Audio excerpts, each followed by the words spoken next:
¿Cómo superar el miedo? Pues mira, yo te diría de entrada que con un acto radical de fe.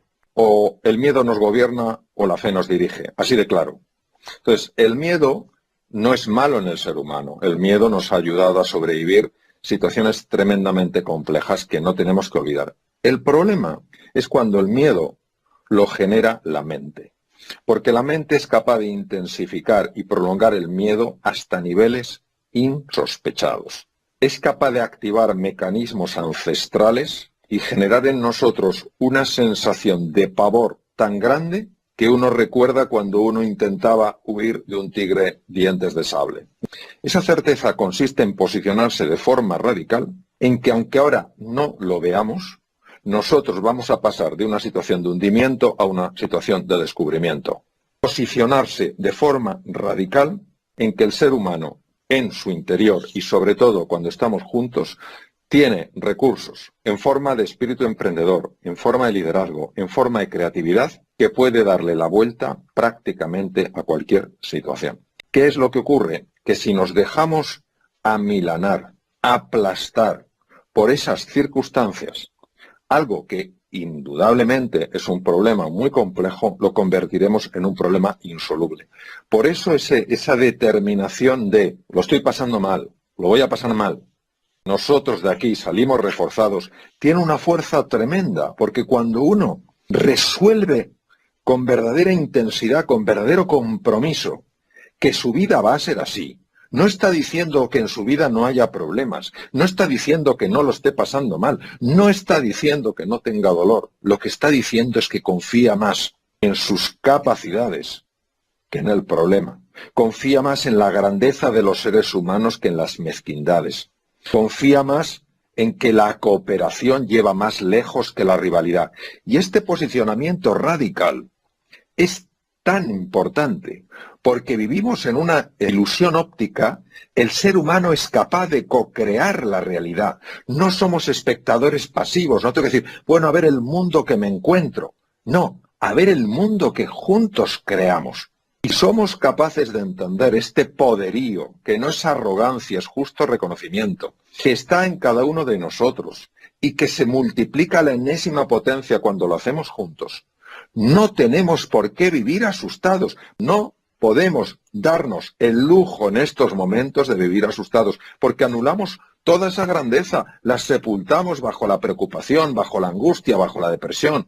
Lo digo porque si nosotros somos conscientes de que la división entre el mundo interior y el mundo exterior es una falacia. Si nosotros recuperamos esta idea de que el mundo exterior y el mundo interior solo están separados a nivel mental, nos daremos cuenta que la actitud que nosotros tomemos en la vida, que quiere decir ni más ni menos que cómo me relaciono yo con una realidad, tiene la capacidad de curvar la realidad. ¿Qué es curvar la realidad? Tiene la capacidad de afectar al mundo exterior, a las circunstancias, porque el mundo interior y el mundo exterior solo están separados a nivel de espejismo, a nivel de ficción. Ahora es cuando más importante es pensar en grande. No nos tenemos que olvidar de una cosa. La razón es una forma muy limitada de conectar con el mundo. Entonces yo creo que el proceso de reinvención es un proceso muy importante y muy necesario, porque tenemos que empujarnos constantemente a salir de esa zona de confort, que no quiere decir que estés a gusto. Cuando hablamos de la zona de confort, no es la zona en la que estás a gusto, porque si no parece que estamos invitando a la gente a estar a disgusto. No, esto no tiene nada que ver con la zona de confort. La zona de confort es como te has acostumbrado a vivir. Y hay muchas personas que están atrapadas en su zona de confort porque se han acostumbrado a vivir de una manera que no les genera ilusión, que no les genera alegría, y creen que ellos son así. No, ellos están ahí, pero ellos no son así. Y entonces todo ese proceso de reinvención es un proceso de atreverte a explorar esa otra realidad que está más allá de lo que tu zona de confort te dice que es posible para ti. Y claro, ahí es donde está todo un espacio de descubrimiento, un espacio de recogimiento y un espacio de profunda gratitud. Cerca del 80% de las consultas a médicos generales en el mundo occidental tienen como uno de los factores generadores de enfermedad la disfuncionalidad emocional. O sea, pues esa tensión, ese miedo, esa preocupación, esa angustia, esa sensación de impotencia. Es decir, que nosotros generamos emociones que llegan a enfermarnos. Estoy absolutamente convencido que si nuestra sociedad se humanizara, es decir, si nos tratáramos todos con mayor respeto, nos valoráramos más, nos apoyáramos más, nos sintiéramos menos solos, vamos, el consumo de ansiolíticos y antidepresivos cae en picado. El hemisferio izquierdo es un hemisferio absolutamente imprescindible para moverse en el mundo de la materia, el tiempo y el espacio, porque el manejo de instrumentos fundamentalmente depende del hemisferio izquierdo. Entonces el hemisferio izquierdo es magnífico, ese es su lado luminoso, pero tiene un lado oscuro. El lado oscuro es que es muy prepotente, porque la cultura se ha encargado de decirle que es el hemisferio más importante del mundo mundial. Y entonces esa prepotencia va sumada a la ignorancia de que hay un mundo más allá de lo que él puede comprender. Si haces caso a aquellos que te dicen que nunca llegarás a hacer o alcanzar nada significativo, dejarás de esforzarte y evitarás que aflore la mejor versión de ti. No los critiques ni maldigas, porque a lo mejor están simplemente reflejando lo que tú estás haciendo contigo mismo. ¿Cómo se cambia la conducta? Para mí la única forma de poder cambiar de manera estable una conducta es que esa persona aprenda a mirar de forma diferente la realidad. Y cuando tú aprendes a mirar la realidad, lo que hay, mirarte a ti mismo, mirar a los demás, mirar al mundo de una manera distinta, ves cosas diferentes. Solo de un cambio en la conciencia, es decir, de un darte cuenta de cosas de las que no te estás dando cuenta, puede surgir una conducta acorde. Esa conducta de tengo que hacerlo porque esto es bueno, tengo que hacerlo porque esto es bueno, es un constante uso de la fuerza de voluntad. Eso para mí tiene un tiempo limitado. Uno no puede estar tirando la fuerza de voluntad toda su vida. Pero si tú de repente ves, es la clave para subir el nivel de conciencia. Si quiero cambiar una conducta y me estoy mirando constantemente desde el juicio, pues no voy a poder ver dimensiones mías. Si yo, en lugar de mirarme desde el juicio, me miro desde la curiosidad, realmente empiezas a ver cosas que antes no veías. No hemos entrenado la mirada. Y como no hemos entrenado la mirada, vemos lo mismo que hemos visto siempre y actuamos de acuerdo a lo que vemos. Y claro, hacerlo todo en base a la disciplina, un cambio de conducta, tiene para mí sus días contados. Es verdad que a nivel cerebral pesa más el peligro que la oportunidad. Este hardware cerebral es verdad que está muy polarizado hacia lo que es detectar la amenaza por encima de detectar la oportunidad. La mente es un instrumento que nos permite a la conciencia, al darse cuenta, interactuar con el entorno. La mente humana está al servicio de la conciencia. Gracias, cuando una persona verdaderamente está equilibrada, cuando una persona realmente está ilusionada, el tipo de pensamientos que produce son pensamientos que ayudan mucho a que esa ilusión, ese estar equilibrado, pueda traducirse, por ejemplo, en la fabricación de cosas, en la realización de proyectos, en la elaboración de estrategias, pues que ayuden, por ejemplo, a crear abundancia y prosperidad para muchas personas. Pero algo nos pasó en algún momento de nuestra evolución, de nuestra historia, y la mente se contaminó con un pensamiento que cada vez voy teniendo, entre comillas, más claro que es la raíz de todos los problemas que tenemos los seres humanos. El pensamiento con el que se contaminó es una idea de separación, que estábamos separados de los demás, que estábamos solos y perdidos, que estábamos aislados.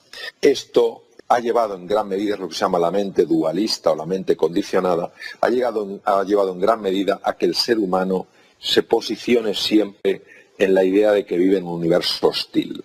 Y al tener esa idea de que hay hostilidad, inevitablemente está constantemente posicionándose, atacando, contraatacando y defendiéndose.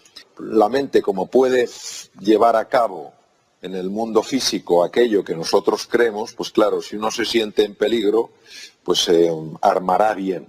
Si uno cree que el otro es un contrincante, el mejor contraataque es un buen ataque. Y creo que gran parte de la violencia que lamentablemente se experimenta en el mundo es fruto de esta mente dualista, que es una mente de prisas, es una mente constantemente de hacer, constantemente de competir, constantemente de buscar el estatus, de buscar las posesiones, de buscar el dominio, etcétera, etcétera, ¿no? Para mí, la forma de cambiar esto es ir más allá de esta idea, es decir, ver que las otras personas que pueden ser distintas no pueden ser definidas solo por su forma de pensar.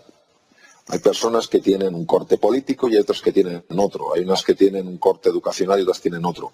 Pero la persona es mucho más que su corte político, la persona es mucho más que su tema educacional.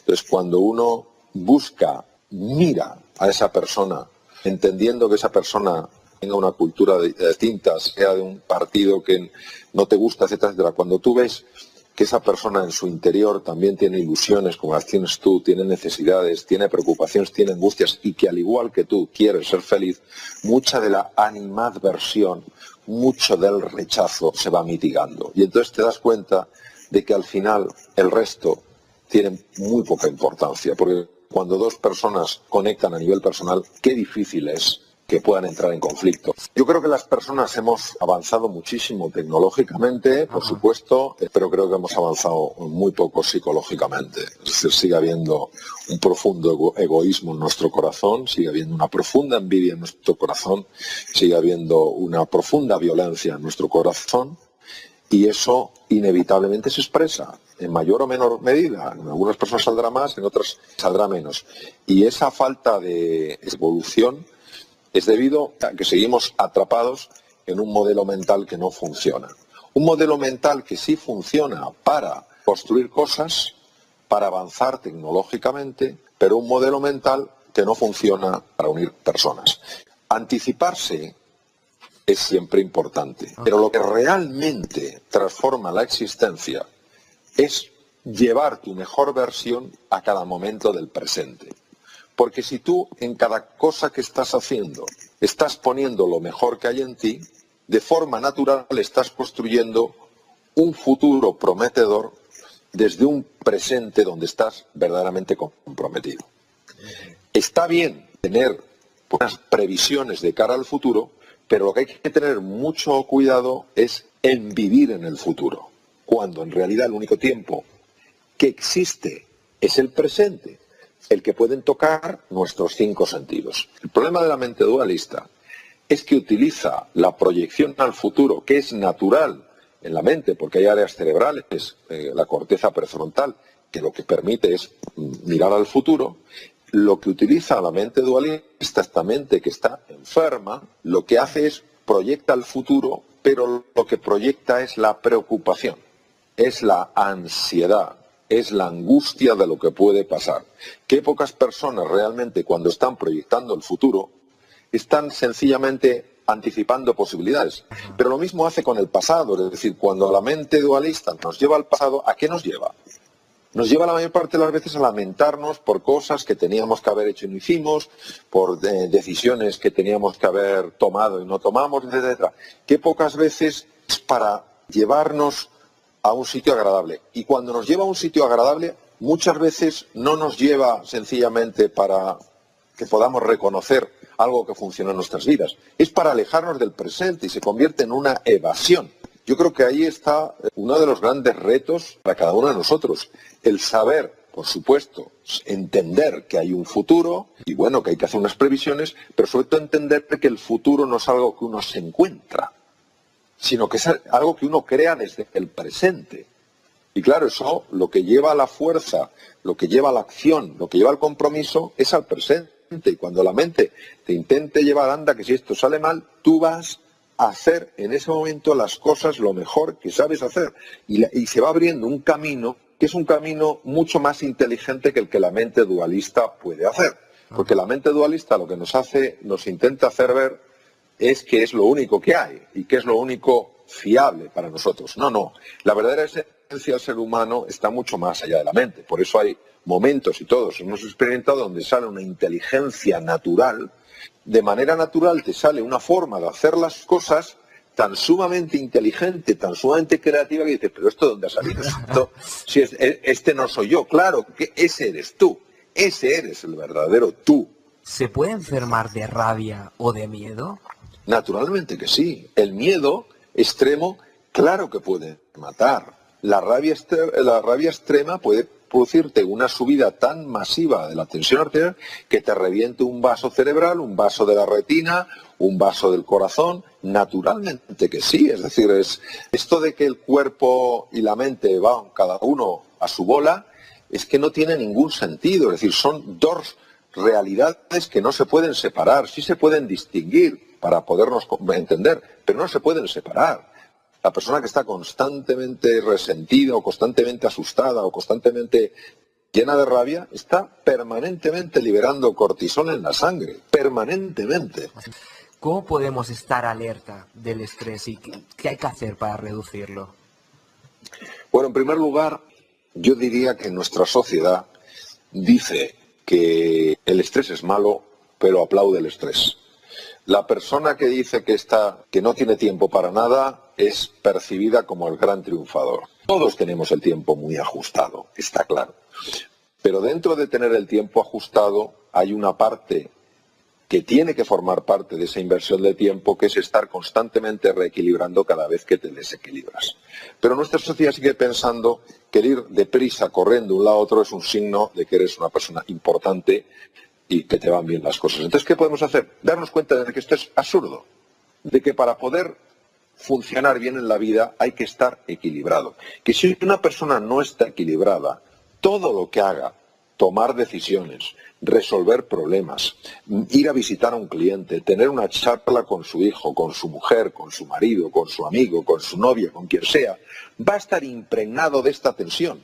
Sabemos perfectamente que cuando una persona está sometida a niveles muy elevados del estrés negativo, que se llama distrés, el cerebro experimenta cambios muy profundos y entre estos cambios podemos destacar la muerte de neuronas del aprendizaje y la memoria. Es decir, hay que volver a la sensatez.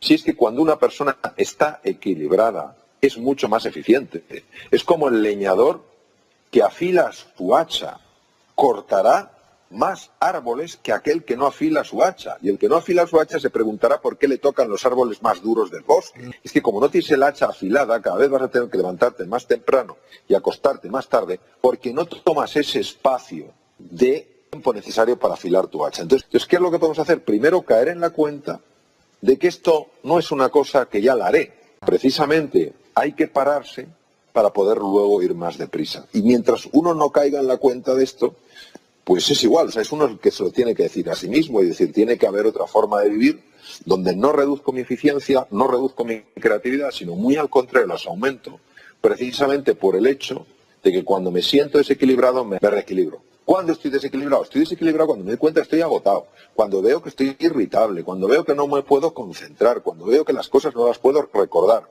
Eso lo que está mostrándote es que el cerebro está sufriendo intensamente los efectos negativos del estrés, de lo que se llama el distrés. Entonces, en ese momento que tú reconoces en ti que estás irritable, que es que no consigues concentrarte, que es que lo que acabas de leer se te ha olvidado, todo te distrae. En ese momento dices, tengo los instrumentos desajustados, y coges y te haces unos minutos de meditación, o te vas a dar un paseo por la calle, o cierras los ojos y escuchas un poco de música, porque todo lo que hagas a partir de ese momento, si no te has equilibrado, llevará la marca de la falta de claridad mental, de la falta de serenidad, de la falta de confianza y de la falta de cooperación. Eso no quiere uno llevarlo a las decisiones, no quiere llevarlo a las relaciones con los hijos, ni a las relaciones con los clientes, ni a ningún lado. Ese caer en la cuenta de que nos desequilibramos todos y que lo que tenemos que hacer es reequilibrarnos, me parece que es normal para una sociedad que quiera estar sana física y mentalmente. ¿Por qué reconocernos a nosotros mismos, nuestro propio éxito, no es suficiente para nosotros? Es tan importante el reconocimiento porque al no conocer de verdad nuestra naturaleza, que es una naturaleza llena de grandeza, basamos nuestra autoestima en un punto de referencia que son los demás. Entonces los demás se convierten en espejos a través de los cuales nos miramos.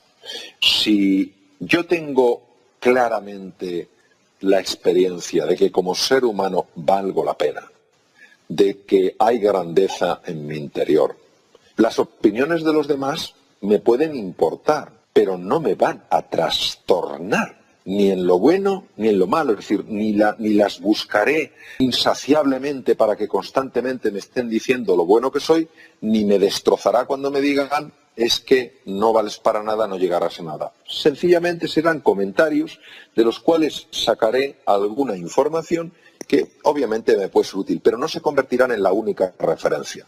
Ahora, si yo que desconozco profundamente mi valor como persona y que puedo incluso tener dudas de mi valor como persona, estaré constantemente buscando referencias que me digan que sí valgo. ¿Dónde encuentro las referencias si no las busco dentro? Las buscaré fuera. Entonces, claro, esta avidez de reconocimiento es tan intensa en el ser humano precisamente por eso, porque se convierte en una referencia. Dicho esto, obviamente creo que es importante y es justo reconocer a las personas cada vez que hagan algo que verdaderamente añada valor, digamos, a la vida de alguien. Ahora, lo que creo que es contraproducente es esta dependencia excesiva del reconocimiento.